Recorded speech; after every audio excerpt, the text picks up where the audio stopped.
What if you could meet a version of yourself that only exists in someone else's memory? What if love isn't something you find, but something you leave behind?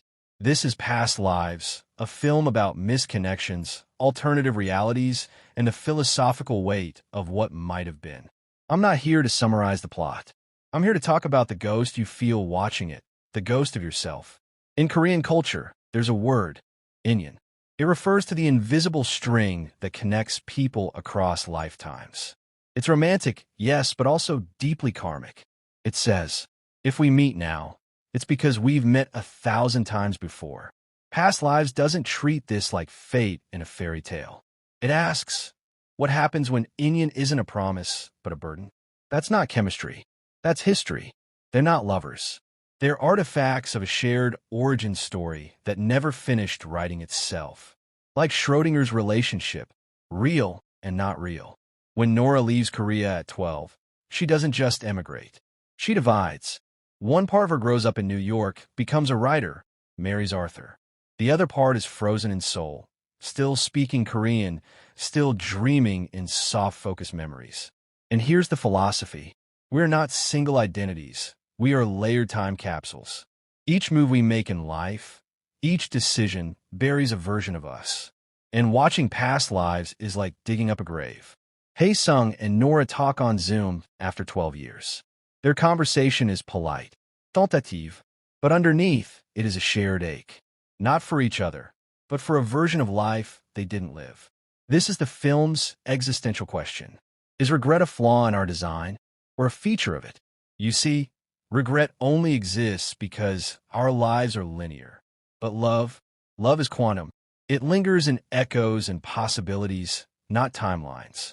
Arthur, Nora's husband, says it best. He's someone from your past life. I'm your present.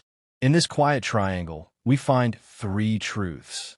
Hae-sung equals memory, the road not taken. Nora equals the tension between dream and reality. Arthur equals the grounded love we choose, not the love that happens to us. Nobody fights. Nobody cheats. Nobody wins. And yet, everyone hurts. Because sometimes the kindest thing you can do to a past version of yourself is to let them die. Watch how Nora switches languages. English with Arthur, Korean with Hae-sung. This isn't just translation. It's transformation. Each language accesses a different emotional operating system. Arthur speaks to who she is now. Hae-sung speaks to who she was and who she might have been.